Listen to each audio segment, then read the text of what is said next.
करेंगे तो बहुत कम क्वेश्चंस मिलेंगे, लेकिन मैं कहूंगा कहीं ना कहीं एक फॉर्मूला बेस्ड चैप्टर है, ठीक है। थोड़ा बहुत एनालिसिस नो डाउट लगवाया जा सकता है, क्योंकि आप फोर्स जानते हो और कहीं ना कहीं यहाँ पे फोर्स एनालिसिस यूज की जा सकती है, राइट। तो आज का लेक्चर करने के लिए तैयार है, एंड आई होप कि आप सबसे पहले तो अपना ख्याल रख रहे होंगे, अपनी फैमिली का ख्याल रख रहे होंगे, और दूसरी चीज अपनी तैयारी में जो भी बैकलॉग हुआ है बेटा उसको धीरे धीरे धीरे धीरे कवर कर रहे होंगे, ठीक है, क्योंकि there is no other way, है ना, करना तो पड़ेगा, राइट। अगर आप ये पैनिक कर रहे हैं कि सर बैकलॉग बहुत ज्यादा है, तो भैया आगे बढ़ोगे तो और बढ़ जाएगा, तो उसको कहीं ना कहीं रोको और कहीं ना कहीं उसको सॉल्व करके कम करो, राइट। तो चला जाए अपने पहले क्वेश्चन पे। Wire A and B are made of same material, ठीक है, अगर वो सेम मटेरियल है तो उनका यंग मॉडुलस, बल्क मॉडुलस, जो उनकी प्रॉपर्टीज हैं वो सेम होंगी, ठीक है। तो मान लो कि एक वायर ए है, एक वायर बी है, इनका यंग मॉडुलस दोनों का सेम, ठीक है। has twice A has twice the diameter, अगर मैं बात करूं इसका डायमीटर D है तो इसका डायमीटर 2D हो जाएगा, ठीक है, diameter, and 3 times the length of B, इसका लेंथ अगर L है तो इसका thrice the length है, ठीक है। If the elastic limit are notched when each is stretched by same tension, इन पे दोनों पे हम लोगों ने सेम फोर्स लगा रखा है F और F, the ratio of the energy stored in A to that in B, बेटा हमारे पास एनर्जी स्टोर्ड, अगर आप किसी भी मटेरियल को, अच्छा सर ये ऐसा होता क्यों, लॉजिकली समझो बेटा, हर मटेरियल कहीं ना कहीं इलास्टिक होता है, हर मटेरियल कहीं ना कहीं इलास्टिक होता है। जैसे एक स्प्रिंग है ना, स्प्रिंग को आप खींचते हो तो स्प्रिंग के अंदर एनर्जी स्टोर होती थी, वैसे ही समझ लो हर मटेरियल के अंदर भी कहीं ना कहीं एक एनर्जी स्टोर होती है, राइट। तो उसका एनर्जी का फॉर्मूला होता है half into stress into strain into volume, strain into volume, ये होता है हमारे पास, ठीक है। स्ट्रेस का फॉर्मूला अगर आप रिवाइज करोगे तो हमारे पास क्या होता था बेटा, फोर्स पर यूनिट एरिया, और स्ट्रेन का अगर आप फॉर्मूला याद करोगे तो हमारे पास क्या होता था, डेल्टा एल बाय एल, और यंग मॉडुलस का फॉर्मूला अगर याद करोगे तो बेटा स्ट्रेस अपॉन स्ट्रेन, तो force upon A, delta L by L, ये होता, ठीक है। बेसिक सी चीज याद रखनी है। अगर हम लोग यहाँ पर ध्यान से देखें बेटा, हाफ इंटू स्ट्रेस को मैं फोर्स अपॉन एरिया, क्योंकि कहीं ना कहीं हमें डायमीटर ऑफ फोर्स दे रखा है, स्ट्रेन नहीं दे रखा है, ठीक है, क्योंकि इलोंगेशन हमें सब नहीं दे रखा है। तो अगर हम लोग स्ट्रेन की बात करें तो F बाय ए वाई, और volume area into length. Sir ये कहां से आया, अरे कोई भी रॉड होएगी तो उसका ये वाला हो जाएगा एरिया और ये हो जाएगा लेंथ, तो वॉल्यूम क्या हो जाएगा भाई और बहनों, ए इंटू एल ही तो होएगा, है ना। तो अगर हम लोग यहाँ पे ध्यान से देखें तो हमारे पास that will be equal to F square, A से ए कट जाएगा, 2ay into L, that will be the energy. अब हमारे पास दोनों का यंग मॉडुलस तो सेम है, तो कोई पंगा ही नहीं है, फोर्स हमारे पास सेम है, कोई पंगा ही नहीं है। डायमीटर डी की अगर बात करें तो इसका एरिया, ठीक है, अगर मैं इसका एरिया बात करूं तो पाई डी स्क्वायर बाय 4 होता है, तो ये हो जाएगा पाई डी स्क्वायर, ठीक है, और इसका हो जाएगा पाई डी स्क्वायर बाय 4 एरिया, ठीक है। हमें क्या क्या जरूरत है, अगर हम लोग देखें बेटा energy of A with respect to energy of B, तो हमारे पास फोर्स दोनों के लिए सेम था। लेंथ की बात करें, this is length of A and this is length of B, तो यहां पर हो जाएगा एल ए का वैल्यू अपॉन एल बी, और एरिया से इनवर्सली प्रोपोर्शनल है, तो area of A upon area of B, ये जो आता है, राइट। तो बस वैल्यू धरनी है भैया, एल ए की वैल्यू थी 3l अपॉन एल, ठीक है, और ए था बेटा pi D square upon pi D square by 4, ये तो खचाक खचाक खचाक खचाक 3:4, that will be the answer, ठीक है। अच्छा, इस ऑप्शन में हमें ये करेक्शन करना था, ठीक है, ऑप्शन ऑपरेटर भाई साहब ने मस्ती मस्ती में 4 का 5 बना दिया, ठीक है, वही केयरलेस मिस्टेक जो तुम करते हो वही इन्होंने भी कर दिया है, 3:4 ये आंसर आएगा आपका, ठीक है। तो पहला क्वेश्चन हमारे पास एनर्जी स्टोर्ड इन वायर के ऊपर था बेटा, तो आपको ये वाला फॉर्मूला, ऑल्दो और भी फॉर्म्स हैं, मैं कहता हूं बेसिक फॉर्मूला आप अगर याद रखते हो, ठीक है, एनर्जी डेंसिटी होती है half into stress into strain. कुछ बच्चे एनर्जी डेंसिटी का फॉर्मूला लगा देते बेटा, क्योंकि जरा देखो वॉल्यूम दोनों का अलग अलग है तो इंपैक्ट आ सकता है, तो एनर्जी का फॉर्मूला आपको ध्यान रखना है half into stress into strain into volume of the body, ठीक है। चला जाए अगले क्वेश्चन पे बेटा, okay. A wire of length L and cross sectional area A, एक वायर है मान लो हमारे पास लेंथ L की, और इसका जो क्रॉस सेक्शनल एरिया है दैट इज A, ठीक है, is made up of material Young modulus Y, इस टाइप से यंग मॉडुलस है, it is stretched by an amount X। हम लोगों ने क्या करा, एक साइड से इसको फिक्स करके इसको खींचना स्टार्ट किया, तो यहां पर ये इलोंगेशन हो गया है X का, ठीक है। डन इज, हम लोगों ने ये जो खींचा है बिल्कुल धीरे धीरे धीरे धीरे करके खींचा है, वर्क डन पूछा। तो अभी मैं आपको एक बहुत सुंदर सी बात बता रहा था बेटा कि हर रॉड कहीं ना कहीं एक स्प्रिंग के जैसे बिहेव करता है। हाँ जी सर, आप बोल तो रहे थे, तो मैंने कहा तो फिर लगाओ ना, क्या पंगा है। हमारे पास अगर देखा जाए बेटा, एक जो स्प्रिंग होती है इस टाइप से, ठीक है, ये के है। अगर मैं इस पे फोर्स लगा के खींचता हूं तो एनर्जी स्टोर्ड या वर्क डन की बात करें तो हाफ के एक्स स्क्वायर हो जाएगा, है ना, हाफ के एक्स स्क्वायर।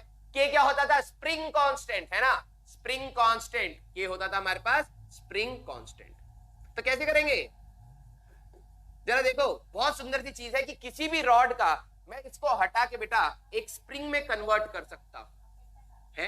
हाँ, और क्या, जब प्रॉपर्टी सेम है, ये भी रिस्टोर करता है, तो स्प्रिंग में कन्वर्ट करा जा सकता है। कैसे, यंग मॉडुलस का फॉर्मूला होता था बेटा F upon A delta L by L, यही तो होता था। L was the original length, delta L was the elongation। तो अगर मैं यहाँ पे देखूं, और F होता था जो हमने लगाया है इस टाइप से, अगर मैं फोर्स लगा रहा हूं तो रीस्टोरिंग फोर्स क्या डेवलप होता है, क्योंकि हम लोग एक्सेलरेटेड नहीं, धीरे धीरे धीरे धीरे धीरे करके लेके जाते हैं, तो जो बाहर वाला फोर्स है वही अंदर रीस्टोरिंग होता है। तो here it is restoring in nature वाला फोर्स होता है, ठीक है। तो अगर हम लोग यहाँ पर वैल्यूज धरे बेटा तो क्या आ जाएगा, वाई ए डेल्टा एक्स या delta L by L is equal to F, ठीक है। अब जरा सुंदरता देखना बेटा, अगर मैं इस चीज को पूरे को के ले लूं तो डेल्टा एल एक्स हो गया, that will be F. F equal to K X, तो भैया जब मैं इसको खींचता था एफ से तो स्प्रिंग फोर्स भी तो के एक्स लगता था, आया ना, स्प्रिंग फोर्स भी तो के एक्स लगता था। तो हमारे पास जो स्प्रिंग इक्विवेलेंट ऑफ रॉड है, स्प्रिंग इक्विवेलेंट ऑफ रॉड अगर मैं बात करूं तो वो होता है Y A by L, young modulus into area by length. हो तो गया। इन्होंने कहा था कितना वर्क डन करना, मैंने कहा यार इसको मैं अगर स्प्रिंग बना लूं तो इसका के की वैल्यू आ जाएगी वाई ए बाय एल, ठीक है। और जो एनर्जी स्टोर होता है वही वर्क डन होगा, half K Y A by L, half K X square. तो Y A X square by 12, Y A X square by 12, that will be the answer. अब कहोगे सर इतना एनालिसिस, अरे इतना एनालिसिस करके रखो, याद करके रखो, तभी तो फायदा है, ठीक है। तो ये आपको पहले से अगर पता होगा तो एक लाइन का क्वेश्चन था, ठीक है। चला जाए बेटा अगले क्वेश्चन पे।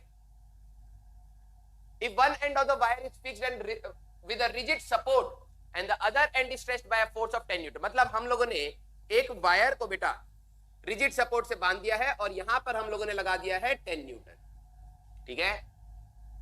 Then the increase in length is 0.5, ठीक है। यहां पर हमारे पास जो इंक्रीज इन लेंथ है that is 0.5 mm, delta X या फिर डेल्टा एल आ गया हमारे पास, ठीक है।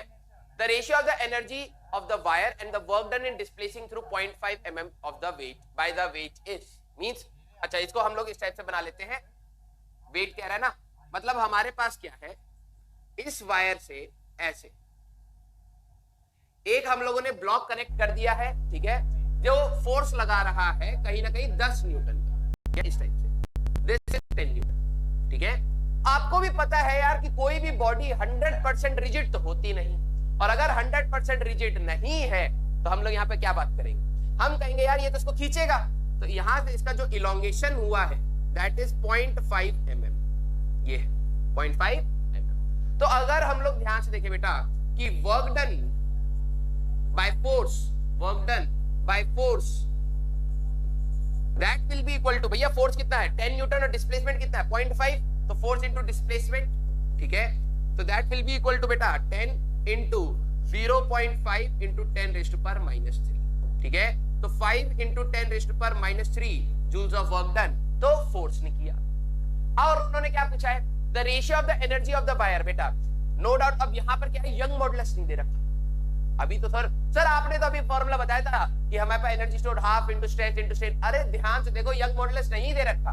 तो इंपॉर्टेंट एक और चीज है, क्योंकि यहाँ पे देखा जाए इलोंगेशन हमारे पास बढ़ता रहता है, तो वर्क डन या एनर्जी स्टोर्ड की अगर बात करें तो एक और तरीका है बेटा, एनर्जी स्टोर्ड इन वायर अगर मैं बात करूं, एनर्जी स्टोर्ड इन वायर अगर हम लोग ध्यान से देखें तो वो होता है जो भी इसका फोर्स 10 न्यूटन लगा और लेंथ का मीन वैल्यू L/2। सर ये कहां से आया, ये कहां से आया, क्योंकि वेरिएबल फोर्स लग रहा होता है तो हम लोग एवरेजिंग करके यहां पर पहुंच पाते हैं। ठीक है। ये फॉर्मूला आप तब यूज करना जब यंग मॉड्यूलस स्ट्रेन वेन के लिए आपको दिक्कत आ रही है, तो एनर्जी आप इस तरीके से निकाल सकते हैं। तो इसका बिल्कुल आधा हो जाएगा 2.5 इंटू 10⁻³ 2.5 इंटू 10⁻³ है ना, ये आ गया। तो इन्होंने इन दोनों का रेशियो पूछा था, the ratio of energy of the wire and the work done in displacing it through 0.5 metre. तो मतलब इसका energy divided by work done, तो तुम देखोगे तो 2.5 इंटू 10⁻³ अपॉन 5 इंटू 10⁻³ तो ये हमारे पास 1/2, ठीक है, that will be the answer. 1/2 that will be the answer. Sir आपने सॉल्व क्यों करा, ये तो सीधे ही हो रहा था। हो सकता है सीधे भी कर सकते हैं, लेकिन अगर वैल्यू निकालनी हो तो मैंने वैल्यू भी निकाल दी जिससे आपको दिक्कत ना है। तो इस क्वेश्चन में आपको एक चीज सीखनी थी बेटा कि अगर हमारे पास यंग मॉड्यूलस ना दे रखा और आपको एनर्जी स्टोर निकालना इलोंगेशन से भी निकाला जा सकता है, that is force into L/2, force into L/2, ठीक है। तो हमारे पास ये आ गया, कोई पंगा, मतलब जो भी वैल्यू आए तो उसका आधा कर दिया, बस सिंपल से, ठीक है। तो अगला क्वेश्चन देखा जाए बेटा, तो अगला क्वेश्चन है बेटा, for a given material the young modulus is 2.4 times that of rigidity modulus. तो क्या दे रखा है बेटा, यंग मॉड्यूलस हमारे पास 2.4 टाइम्स ऑफ ईटा दे रखा है ना, और इट्स पॉइजन रेशियो सिग्मा पूछ लिया है। अब बात यही है कि जो बच्चा इस चीज को ध्यान रखा होगा कि भैया इनके बीच का रिलेशन क्या था, बड़े बड़े अजीब अजीब से रिलेशन है। मैं कह रहा हूं बेटा इन रीसेंट ईयर्स इसके ऊपर कई बार इस टाइप के घुमा फिरा के क्वेश्चन पूछे हैं, फॉर्मूला बेस्ड पूछे। बट द प्रॉब्लम इज बच्चों को लगता है यार इतने बड़े बड़े फॉर्मूला याद कौन करे, ठीक है। तो आपको मैं कह रहा हूं बेटा this is one of the past year question, ठीक है। लेने का मेरा मेन पर्पस ये था कि आंखें खुल जाए कि भैया क्वेश्चन आ रहा है, और अगर क्वेश्चन आ रहा है इस पार्ट से भी तो फॉर्मूला याद कर लो भैया, उसमें ज्यादा मॉडिफिकेशन नहीं करेंगे, ठीक है। तो अब रिलेशन क्या था हमारे पास, रिलेशन था बेटा y = 2 ईटा इंटू 1 + सिग्मा, ये होता है रिलेशन, ठीक है। अब जिनको ये चीज याद है बेटा, मैं बताऊं, अब कहेंगे सर ये याद नहीं होते, अरे 4-5 बार याद, वो लिख के देखो अपने आप याद हो जाएंगे, कोई टफ नहीं होता ये, ठीक है। तो हमारे पास अगर हम लोग वैल्यू रख दे बस 2.4 ईटा इक्वल टू ईटा 2 ईटा, ठीक है, इंटू 1 + सिग्मा इस टाइप से, तो हमारे पास ईटा से ईटा कैंसिल आउट हुआ, this will be 1.2 equal to 1 + sigma, ठीक है। सिग्मा की बात करोगे 0.2, that will be the thing, ठीक है। तो हमारे पास सिग्मा इस टाइप से बना लेते हैं, तो sigma is equal to 0.2, that will be the answer. अब इस क्वेश्चन को देख के आपको लग रहा होगा यार फॉर्मूला चाहिए था इसके लिए, बिल्कुल फॉर्मूला ही तो चाहिए आपको, ठीक है। तो आपको ज्यादा पैनिक नहीं करना है, आपको इसके फॉर्मूले याद करने हैं, उसके बाद आपका लिए आसान। चला जाए बेटा अगले क्वेश्चन पे, modulus of rigidity of a liquid. अभी ईटा की बात कर रहे थे, मॉडुलस ऑफ रिजिडिटी, ठीक है। तो हमारे पास क्या होता है लॉजिकली, अगर मैं किसी भी ब्लॉक पे, मॉडुलस ऑफ रिजिडिटी कैसे होता था कि अगर हम लोग किसी भी ब्लॉक पे जब ऊपर फोर्स लगाते थे, शियर फोर्स लगाते थे जिससे उसका शेप चेंज हो जाए, ठीक है, तो वो मटेरियल कितना रिस्टोर करने की टेंडेंसी रखता है, that is called modulus of rigidity. यही तो होता था। कहने का मतलब अगर आपने मोटी मोटी वाली किताबें पढ़ी हो फिजिक्स की, ठीक है, फिजिक्स की, बायो की, केमिस्ट्री की मोटी मोटी आती है, तो आपके टेबल पे मान लो वो किताब पढ़ी, ठीक है, और कई बार आपके साथ हुआ होगा कि उस भारी सी ईंट के डब्बे को अगर आपने ऊपर से इस टाइप से फोर्स लगाया होगा तो ये जो होता है ये आगे की साइड मुड़ जाता है, ऐसे हो जाता है बिकॉज ऑफ द फ्रिक्शन। तो बेसिकली आपने उसका शेप चेंज किया तो कहीं ना कहीं उसके अंदर, और जैसे आप करते थे वो आगे की साइड खिसक जाता था, जमीन पे चिपका हुआ है, ऊपर से आगे की साइड बेंड हो जाता था, और जैसे छोड़ोगे वो तो नॉर्मल हो जाता था। तो कहीं ना कहीं हर मटेरियल के अंदर बेटा अपनी शेप को रिगेन करने की प्रॉपर्टी होती है, उसी के बारे में हम लोगों ने पढ़ा था, मॉडुलस ऑफ रिजिडिटी। तो अब इन्होंने क्या कहा है इस क्वेश्चन में कि इस बॉडी की जगह पर हमारे पास लिक्विड है, मान लो हमारे पास तालाब में गए तुम, ठीक है, और इसमें खड़े होके, ठीक है, मुंडी तक खड़े हो गए और हाथ से तुम पानी को ऊपर से ऐसे करने लगे, ठीक है, हाथ से तुम पानी को ऐसे करने लगे, तो क्या वो वापस आता है? नहीं, है ना। तो हमारे पास उसका जो मॉडुलस ऑफ रिजिडिटी है that is 0, there is no restoring answer. कोई पंगा? सिंपल, ठीक है। तो आपको ये क्वेश्चन का ध्यान रखना है कि modulus of rigidity of a liquid is always 0, क्योंकि उस बॉडी के अंदर कहीं पर भी रिगेनिंग की टेंडेंसी नहीं, ठीक है। चला जाए, the pressure of a medium is change from, हमारे पास इनिशियल प्रेशर उन्होंने दे दिया है दैट इज 1.01 इंटू 10⁵ पास्कल, ठीक है, और प्रेशर फाइनल है हमारे पास 1.165 इंटू 10⁵ पास्कल, ठीक है। अच्छा, and change in volume is 10%, means delta V is 10% means 10/100, ठीक है। डेल्टा V बाय V अगर परसेंटेज चेंज अगर हम लोग बात करें तो 10/100 हो गया, ठीक है। Keeping temperature constant, the bulk modulus of the medium. Bulk modulus क्या होता था? ये होता था हमारे पास P upon delta V by V। कितना आसान क्वेश्चन, देख के धब्बा नहीं लग रहा है तुम्हें कि ये कैसा क्वेश्चन पूछ लिया हमारे पास।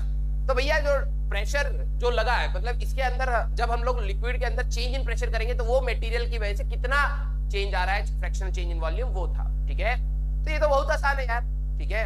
अगर हम लोग देखें तो चेंज इन प्रेशर कितना हो जाएगा, 1.165 माइनस 1.01 इंटू 10 की पावर 5 अपॉन, ठीक है, फ्रैक्शनल चेंज दैट इज 10/100, ठीक है।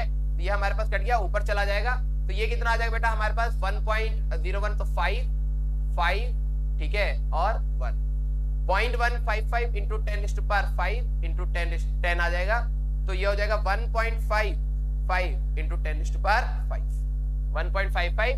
अच्छा, ऑप्शन में सभी में से 5 चबा कर हमारा ऑपरेटर खा गया है, टेंशन ना लो, ये इस टाइप से, ठीक है। तो 1.55 into 10⁵ pascal, that will be the answer. Sir pascal क्यों?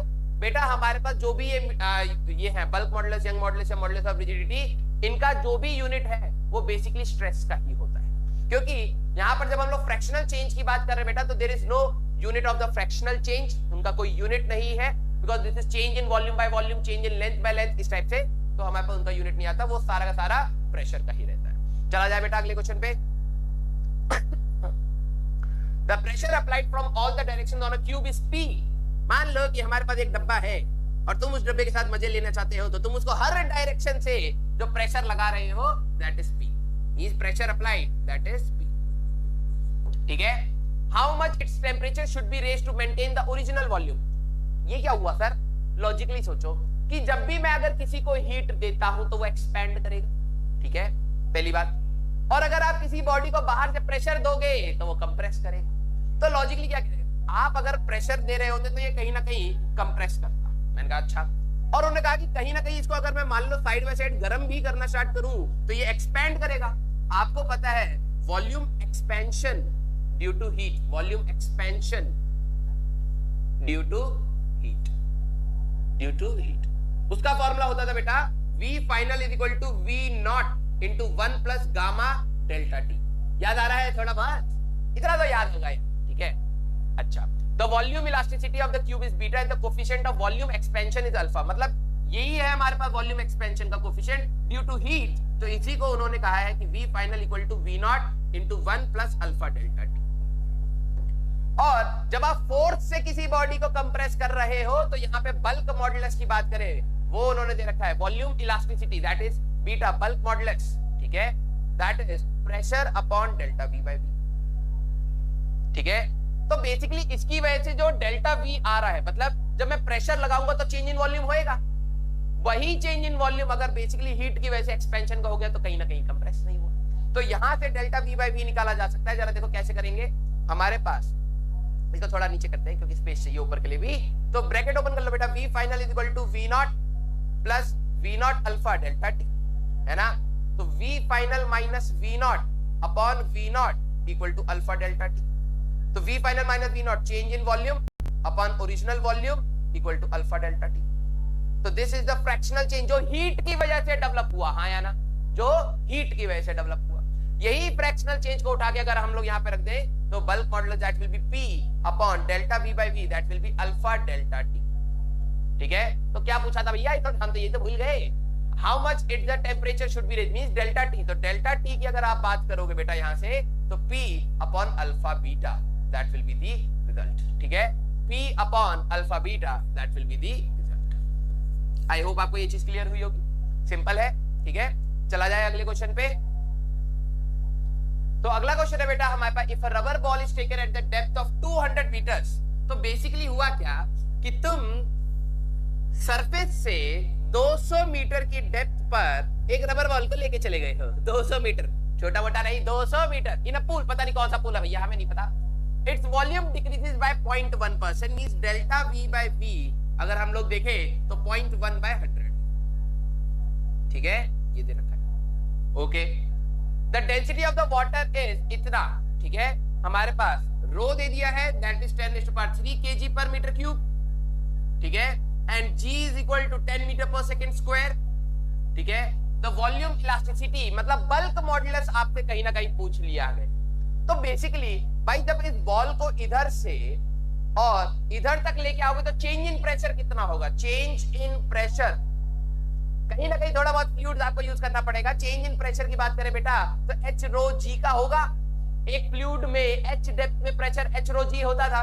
सर पीएटीएम क्यों नहीं ले रहा, अरे पहले भी तो पीएटीएम था, यहाँ पर भी पीएटीएम मीन यहाँ पे पीएटीएम तो था ही और यहाँ पे हो गया पीएटीएम प्लस एच रो जी, तो चेंज इन प्रेशर कितना हुआ, एच रो जी की वजह से ही तो कंप्रेशन होएगा ना, तो वही तो हम लोगों ने ले लिया। तो एच कितना है भैया 200, रो कितना है भैया 10⁻³ जी कितना है 10, तो ये हो जाएगा 2 इंटू 3 4 5 6 2 इंटू 10⁻6, ठीक है। चेंज इन प्रेशर पास्कल्स का आ गया हमारे पास। अच्छा अब हमारे पास बल्क मॉडुलस पूछा है बटला, बल्क मॉडुलस होता था pressure upon delta V by V, right. ये तो अगर हम लोग बल्क मॉडुलस की बात करें तो प्रेशर है हमारे पास 2 इंटू 10⁻6, ठीक है, डेल्टा वी बाय वी तो 0.1/100 ये आ गया, ठीक है। तो ये हो जाएगा हमारे पास 2 into 10⁻6 7 8 9 2 into 10⁻9, that will be the answer. इस क्वेश्चन इस चैप्टर की अगर मैं बात करूं बेटा तो ज्यादा टफ चीजें नहीं पूछी गई हैं, सिमिलर चीजें हैं, लेकिन आपको यूज करना आना चाहिए थोड़े बहुत मॉडिफिकेशंस। तो अगर आप उतना कर पा रहे हैं it is more than enough, ज्यादा एनर्जी इस चैप्टर में लगाने की जरूरत नहीं है। ज्यादा मींस ये नहीं कि बहुत ज्यादा एक्सपेंसिव टफ क्वेश्चंस कर रहे हो, जेई में अलग लेवल है, आपका लेवल अलग है, आपको रेलिवेंट पढ़ना बहुत इंपॉर्टेंट है। चला जाए बेटा अगले क्वेश्चन पे। The breaking stress of the wire depends on, बेटा हमारे पास हर मटेरियल का ब्रेकिंग स्ट्रेस अलग होता है। जैसे आपका कुछ बच्चे 10 क्वेश्चन के बाद कहते हैं सर जी बस हो गया, कुछ बच्चे कहते हैं कि सर 2 क्वेश्चन के बाद, और कुछ बच्चे कहते हैं सर क्लास ही बदलो, है ना। सबका एक लेवल है ब्रेकिंग स्ट्रेस का, वो हर बच्चे पे डिपेंड करता है, ठीक है। तो कहीं ना कहीं आपको ये याद रखना है breaking stress of wire depends on material of the wire. हर मटेरियल का, स्टील का ब्रेकिंग स्ट्रेस अलग होगा, कॉपर का अलग होगा, आयरन का अलग होगा, मींस हर मटेरियल का अपना एक ब्रेकिंग स्ट्रेस होता है, ठीक है। वो ब्रेकिंग स्ट्रेस उस मटेरियल की प्रॉपर्टी है, उस मटेरियल पे डिपेंड करता है, ठीक है। तो आपको ये चीज याद रखनी है, बहुत सिंपल सा है, कई बार पूछा गया है। चला जाए अगले क्वेश्चन पे।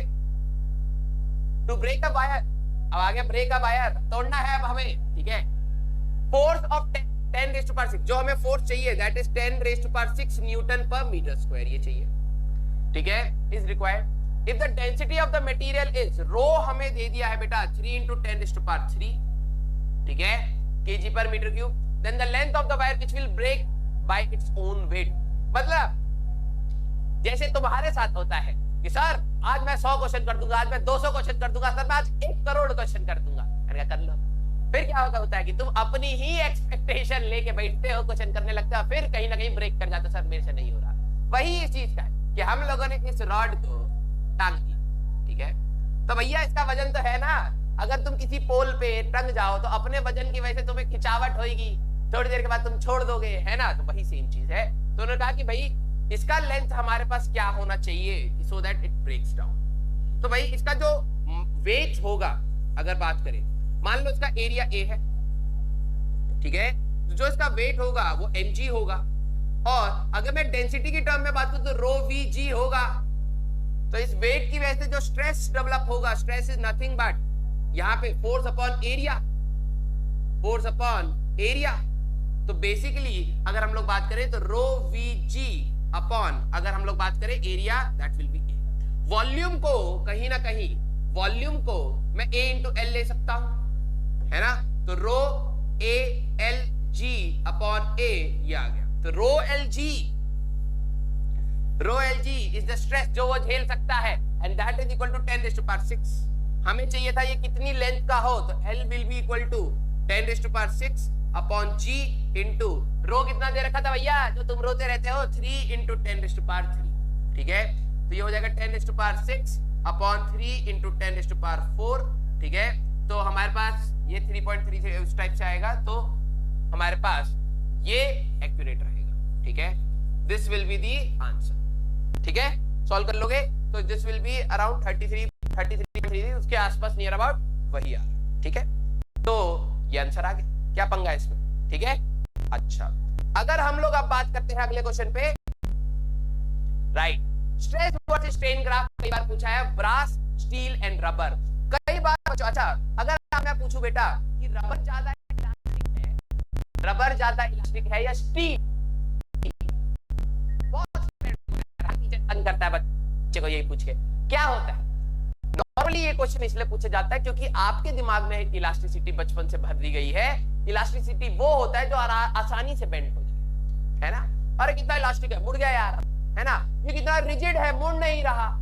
ठीक है, अब जरा समझना, elasticity in physics term is not कि कितना आसानी से बेंड हो जाए, no no no. Elasticity physics के टर्म में होता है कि अगर मैं किसी बॉडी को बेंड करता हूं वो कितनी जल्दी वापस आ जाए, दैट इज इलास्टिसिटी। ठीक है, रबर को डिफॉर्म करना आसान है लेकिन वो टाइम लेता है वापस आने में, स्टील खटाक से वापस आता है, राइट? तो बेसिकली अगर मैं बात करूं बेटा तो स्टील इज मोर इलास्टिक, ठीक है, देन रबर, बिकॉज ये हमारे पास रीगेनिंग प्रॉपर्टी पे डिपेंड करता है बेटा, रीगेनिंग प्रॉपर्टी मींस कौन जल्दी वापस आता है वो ज्यादा इलास्टिक हुआ भाई। ठीक है, वो ज्यादा इलास्टिक हुआ। तो हमें स्ट्रेस वर्सेस स्ट्रेन ग्राफ दे रखा है। अब हमें यहां पर ये बात करनी है कि इनमें से कौन सा मटेरियल स्टील हो सकता है, कौन सा ब्रास हो सकता है, कौन सा रबर हो सकता है। सर जिनका याद रखना बेटा, यंग मॉडुलस हमारे पास एक ऐसी प्रॉपर्टी है जो इलास्टिसिटी के बारे में ही बताती है, राइट? तो जिनका यंग मॉडुलस ज्यादा है, मोर is the elasticity, more is the elasticity, ठीक है, मोर is the young modulus, more is Young modulus. याद रखना, जिनका यंग मॉडुलस ज्यादा होगा वो ज्यादा इलास्टिक होंगे। सर हमें कैसे पता? अरे यंग मॉडुलस का एक फॉर्मूला होता था बेटा, स्ट्रेस अपॉन स्ट्रेन का, और अगर मैं इस ग्राफ को देखूं तो कहीं ना कहीं हमें यही तो रिलेट करना होगा, तभी तो आंसर दे पाएंगे लॉजिकली। तो भाई इस ग्राफ का अगर मैं स्लोप की बात करूं तो जरा ध्यान से देखो, अगर आप किसी का भी स्लोप निकालते तो वाई एक्सिस पे होता स्ट्रेस और एक्स एक्सिस पे होता स्ट्रेन।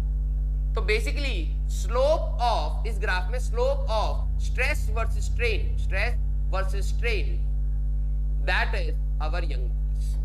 तो किसका यंग मॉडुलस ज्यादा भाई? जिसका स्लोप ज्यादा, तो सबसे ज्यादा slope Young modulus of A is greater than Young modulus of B is greater than Young modulus of C. अब आपको ये चीज याद होनी चाहिए बेटा कि स्टील सबसे ज्यादा आएगा, रबर सबसे कम आएगा, ठीक है? तो हमारे पास बीच में आता है brass, that will be the answer, खत्म। ठीक है, तो सबसे पहले तो स्लोप एनालिसिस। तो हमारे पास जब स्ट्रेस वर्सेस स्ट्रेन ग्राफ बनाते थे तो जहां पर हमारे पास हुक्स लॉ जहां पर हमारे पास वैलिड होता है वहां पर स्लोप हमें इस टाइप से यंग मॉडुलस देता है। ठीक है, चला जाए अगले क्वेश्चन पे। The diagram shows stress versus strain. फिर से आ गया हमारे पास stress versus strain curve of a material A and B. From the curve we infer that कौन ब्रिटल है और कौन डक्टाइल। ठीक है, इसके ऊपर भी कई बार क्वेश्चन पूछे हैं घुमा घुमा के, तो आपको ये कंसेप्ट रिवाइज करना है बेटा। हमारे पास ये वाला लेंथ ये होता है हमारे पास ब्रेकिंग पॉइंट। कोई भी मेटल कब ब्रेक कर, ब्रेकिंग पॉइंट। ठीक है, अब जब यहां पर ध्यान से देखना, इसका भी ये है ब्रेकिंग पॉइंट, ब्रेकिंग पॉइंट। होता क्या है कि जब ये मैक्सिमम स्ट्रेस के बाद क्या होता है, उसके बाद एक फ्लो रीजन आता है, मटेरियल अपने आप फ्लो करना स्टार्ट हो जाता है। सर ये क्या होता है? अरे कई बार तुमने देखा होगा कि अगर एक वायर को तुम बार बार बार बार बेंड कर रहे हो तो स्टार्टिंग में तुम्हें ज्यादा फोर्स लगाना पड़ता है, आखिरी में इतना मक्खन के जैसे टूट जाता है ना?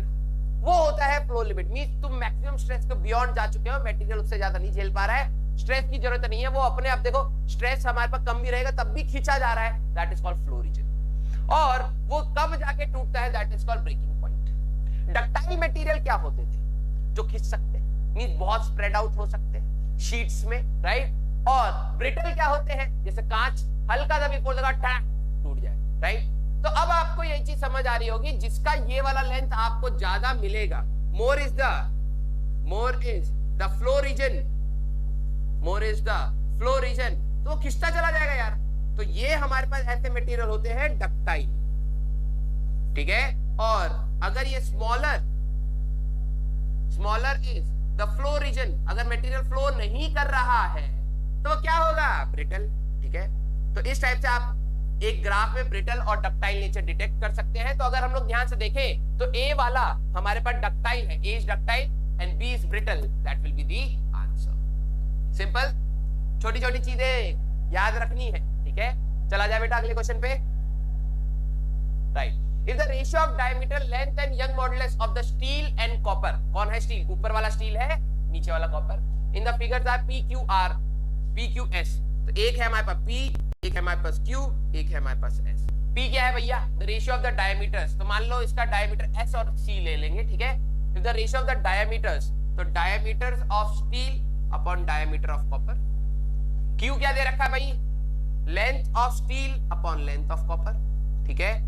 और हमारे पास S क्या दे रखा है, Young modulus of steel upon young modulus of copper.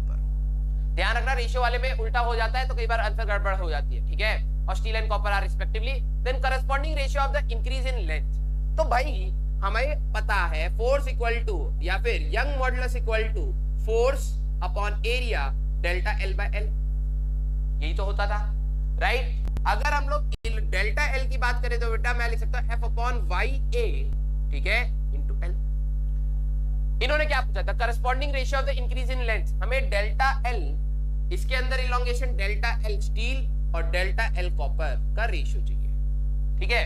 तो हमें पहले तो ये देखना पड़ेगा कि भैया इन पे फोर्स कितना लग रहा है। कॉपर पे फोर्स कहीं ना कहीं इसका वजन 5 mg लग रहा है, तो force on copper that is equal to 5 mg, इसका वजन ही तो होगा ना, हाँ या ना रे भाई। इस कॉपर वायर को कौन खींच रहा है, इसका वजन खींच रहा है। और जो स्टील है इसका वजन और इसका वजन दोनों का फ्री बॉडी डायग्राम बनाओगे तो इसका 2 mg यहां पर होता, टेंशन T, क्योंकि ये रुका हुआ है तो T इक्वल टू 5 mg होता। और यहाँ पे T प्राइम लेते तो 2 mg plus T equal to T prime, तो 5 mg डालते तो 7 mg T प्राइम होता, मतलब इसके अंदर 7 mg, तो force in steel that will be equal to 7 mg, ये आता, ठीक है। लेंथ का हमें दे दिया रेशियो। एरिया की अगर बात करें बेटा तो हमारे पास एरिया होता है pi d square by 4, means area is directly proportional to d square, right. Area of steel upon area of copper that will be equal to d square of steel upon d square of copper means p square। हमें area चाहिए, ठीक है। तो बस हो गया यार। अगर मैं डेल्टा, कलर चेंज कर लेते हैं, हरियाली में कहीं खो ना जाओ, तो delta L of steel upon delta L of copper की अगर बात करूं तो force of steel upon force of copper, ठीक है।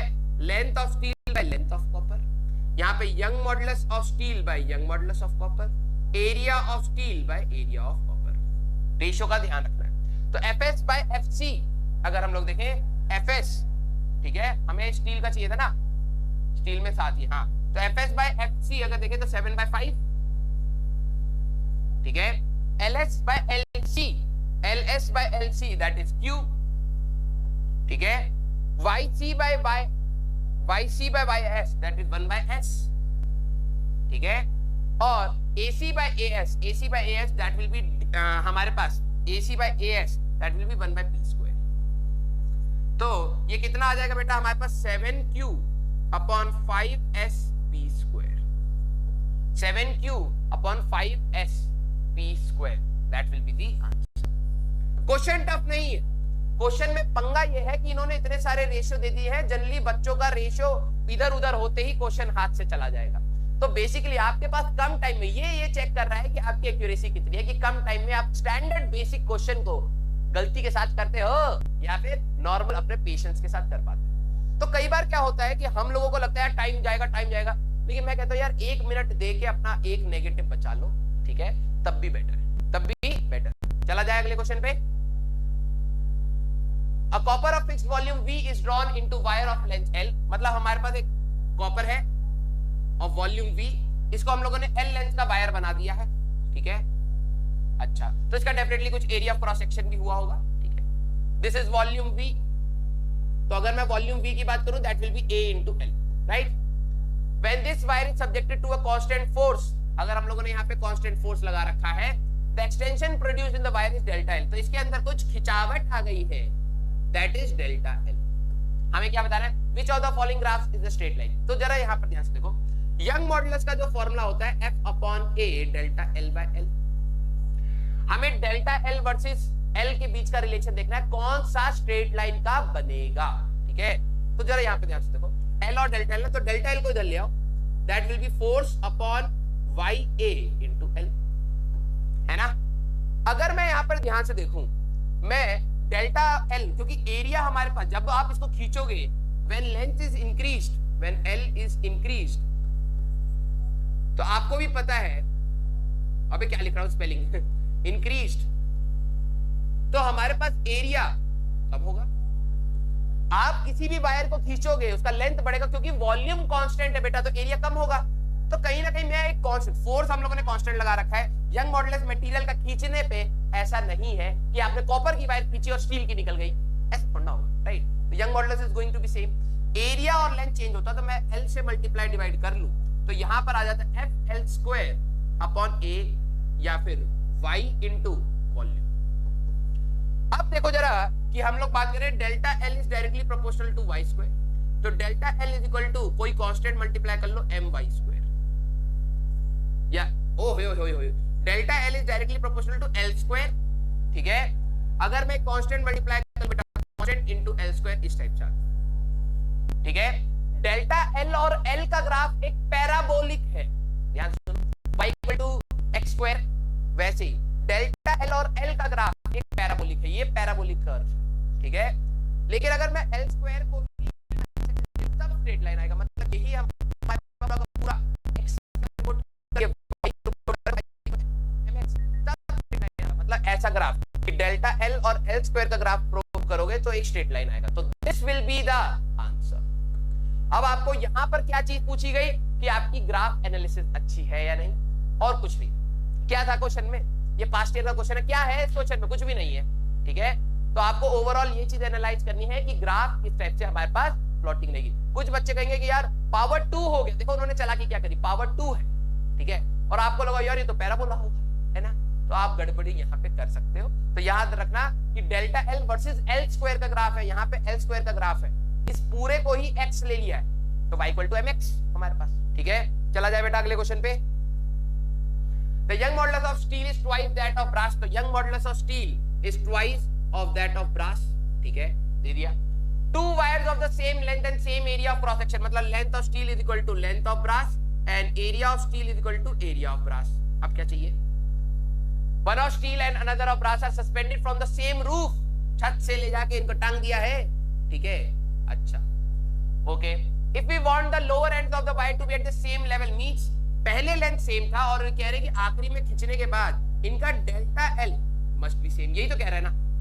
देखो lower end to be at the same level, पहले इनिशियली लेंथ दोनों का सेम था, दोनों का रॉड सेम था, खींचने के बाद वो दोनों का रॉड का इलोंगेशन भी सेम हो जाए। हमें पता है Young modulus equal to force upon area delta L by L, right. तो डेल्टा एल की अगर मैं बात करूं बेटा तो force upon area Y into L, ये आ गया, ठीक है। Then the weight added to the steel and brass must be in the ratio, क्योंकि ये हमारे पास W, मान लो कि हमारे पास इसकी वेट ये है हमारे पास स्टील और ये है हमारे पास ब्रास, तो WS और हमारे पास WP, इनकी वजह से इलोंगेशन सेम है। तो मैंने कहा ये तो बहुत आसान है यार, उन दोनों का इलोंगेशन हमारे पास सेम होना चाहिए, तो delta L of brass must be equal to delta L of steel, ठीक है। तो फोर्स दोनों पे, मान लो ब्रास पे लगा W, ये फोर्स फार्मूला ये यूज करना है, WB इंटू लेंथ दोनों का सेम था L, एरिया दोनों का सेम था A, और यहां पर आता Young modulus of brass equal to, यहां पर आता इसका वेट है स्टील का, लेंथ दोनों का सेम था, एरिया दोनों का सेम था, यंग मॉडुलस ऑफ स्टील, ठीक है। ये तो पुचक पुचक पुचक पुचक कट गया, हमें क्या चाहिए था, then the weight added to the steel and brass must be, मतलब weight of steel by weight of brass हमें चाहिए। तो ब्रास को इधर ले आओ तो ये हो जाएगा young modulus of steel upon young modulus of brass. तो यंग मॉडुलस ऑफ स्टील कितना था 2, so this will be 2:1, ठीक है। तो this will be the answer. Ratio वाले क्वेश्चन बहुत ज्यादा पूछे गए हैं तो ध्यान से करना भाई, गड़बड़ हो जाती है, ओके। इसमें कोई पंगा, यंग मॉडुलस ऑफ, देखो इन्होंने क्या पूछा है, weight added to steel and brass wires, मतलब weight added to steel by weight added by brass, that is Young modulus of steel by Young modulus of brass, और यंग मॉडुलस ऑफ स्टील हमें दे रखा था twice of Young modulus of brass, तो 2:1। I hope आपको ये चीज समझ आई होगी। चला जाए अगले क्वेश्चन पे। The bulk modulus of a spherical object is B, ठीक है। If it is subjected to uniform pressure P, the fractional decrease in radius। कितना आसान क्वेश्चन यार, B is equal to P upon delta V by B। अगर हमारे पास एक sphere है तो 4/3 pi r क्यूब, ठीक है। अगर मैं इसका फ्रैक्शनल चेंज लिखने की बात करूं, delta V by V equal to 3 of delta R by R यार, कितनी बार एरर एनालिसिस में ये चीज यूज करी है, ठीक है। तो अगर हम लोग यहाँ पर इसको सब्स्टिट्यूट कर दे, सबस्टिट्यूट कर दे, हमारे एक टीचर थे जो सब्स्टिट्यूट को सबस्टिट्यूट कहते थे, तो 3 डेल्टा आर बाय आर हो गया यार। हमें क्या चाहिए था, फ्रैक्शनल डिक्रीज इन रेडियस, तो delta R by R that will be equal to P upon 3 beta, ठीक है। तो p upon 3 beta, p upon 3 मैं ऊपर टिक कर सकता है, p upon 3 beta that will be the answer. Simple, कोई पंगा, ठीक है। तो आपको ये चीज याद रखिए, बहुत आसान आसान से भी क्वेश्चन आए हैं यार। मेजॉरिटी क्वेश्चन आप देखो तो फॉर्मूला बेस्ड है। अगर आप फॉर्मूले के ऊपर आपने प्रैक्टिस करी है तो ये वाला पार्ट वेटेज कम है, ये वाला पार्ट आपसे हो जाए। ओके, चला जाए अगले क्वेश्चन पे। A rod of length L and mass M is hanging from a rigid support having young modulus y। मतलब हमारे पास ये क्वेश्चन मैंने अलग से ऐड किया कि एक थोड़ा सा टफ क्वेश्चन भी दिखाते हैं जो जनरली इंजीनियरिंग और उसमें ये वाला क्वेश्चन आप देखा जाए तो मेडिकल में भी पूछा जा चुका है, ठीक है। लेकिन इस टाइप के क्वेश्चन इंजीनियरिंग में आते हैं, वहां पे इंटीग्रेशन है, ठीक है।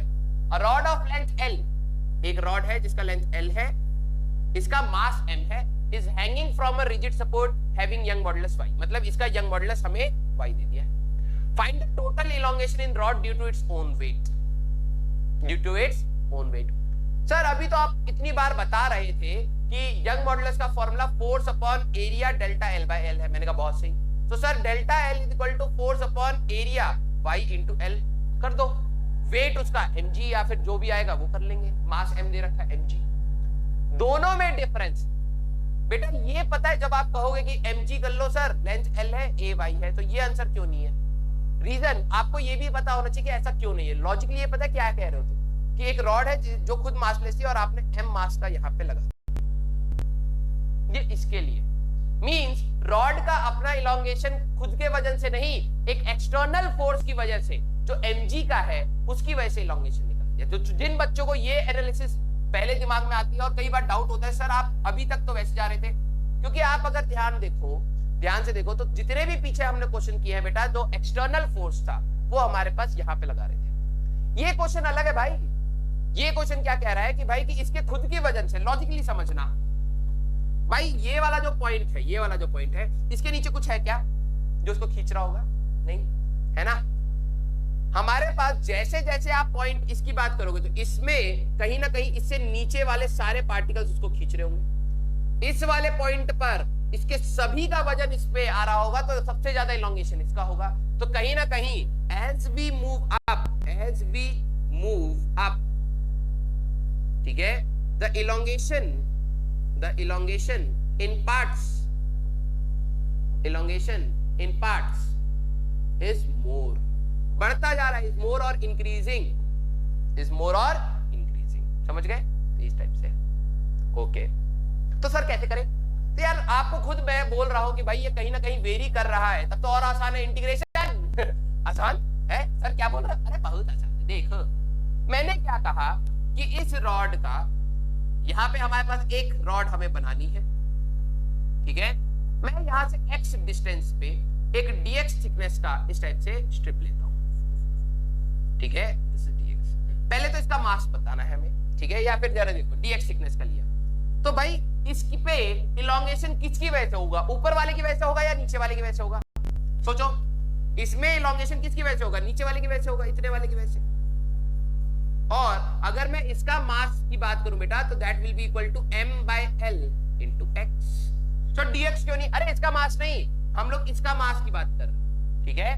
तो भाई इसका लेंथ तो x ही है ना, l लेंथ पर मास है, m पर यूनिट लेंथ पे हो गया बेटा m बाय l, और x लेंथ में मास है m by l into x। क्या गया। तो अगर मैं स्ट्रिप को ध्यान से देखूं बेटा, ठीक है, तो इस पे जो वजन लग रहा है that will be m by l into x into g। ये तो मास था, वेट लोगे ना, वेट। तो भाई इसकी खुद की लेंथ थी dx, तो इसके अंदर कुछ खिंचावट आ गई, मान लो कुछ खिंचावट आ गई, दैट इज dz। ये इसके अंदर खिंचावट आ गई। dz is elongation in small element, जो ये हमारे पास स्मॉल एलिमेंट है उसके अंदर की इलोंगेशन, ठीक है। तो अब मैं यहां पे ये लिख सकता हूं फॉर दिस एलिमेंट, छोटे से एलिमेंट के लिए अगर मैं यंग मॉडुलस का फॉर्मूला लगाऊं तो young modulus equal to force upon area delta L by L, young modulus y या फिर डेल्टा एल को ले आओ, that will be F upon Y A L, यही तो आता। अब जरा देखो फोर्स क्या है हमारे पास, m by L X G, young modulus Y, area हम लोग ए लेके चलते हैं, ठीक है। लेंथ कितना था इसका, dx, that will be the length, मैं इसके लिए लिख रहा हूं बस, तो that will B dx and elongation is dz।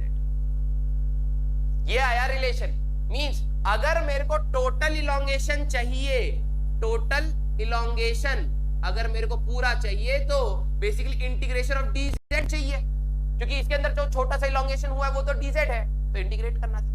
तब भाई होता क्या क्वेश्चन, इसको इंटीग्रेट करना है dz, कांस्टेंट चीज को सारी मक्खन के जैसे बाहर ले आओ, ml by a, X square का integration X square by 2, limit क्या डालते हैं बेटा, लिमिट 0 से यहाँ पे z, मतलब यहाँ पे इलोंगेशन हमारे पास नहीं था, z की वैल्यू 0 है, बढ़ते बढ़ते यहाँ पर इलोंगेशन z हो गया, हमें z चाहिए। और वेरिएबल क्या था यहाँ पर, x, क्या था x, which was the position of the strip, x is the position, है ना। तो x की वैल्यू कहां से कहां तक, सर x की वैल्यू 0 डालो पहले, मैंने कहा बहुत सही, अगर x की वैल्यू मैं 0 डालूंगा तो यहाँ की बात हुई, और रखते रखते रखते रखते जैसे आप इधर की डालोगे तो x की वैल्यू हमारे पास l हो गई होगी, राइट। तो 0 to l, तो यहां पर आता है mg l by a l square by 2, और इसको कट करने के बाद mg l by 2ya, that will be the answer, ठीक है। तो क्वेश्चन लेंदी है, मैंने क्या बोला, इस चैप्टर से खतरनाक क्वेश्चन भी बनाए जा सकते हैं जो जनरली जेई पूछता है, ठीक है, और आसान क्वेश्चन भी बनाए जा सकते हैं जो आपके पास आते हैं। क्यों सर हमारे को आसान क्यों देते हैं, हमें लल्लू समझते हैं क्या, शायद नहीं, वो नहीं है, मजाक है। बेसिकली उनका पेपर का पैटर्न और आपका पेपर का पैटर्न बिल्कुल अलग है।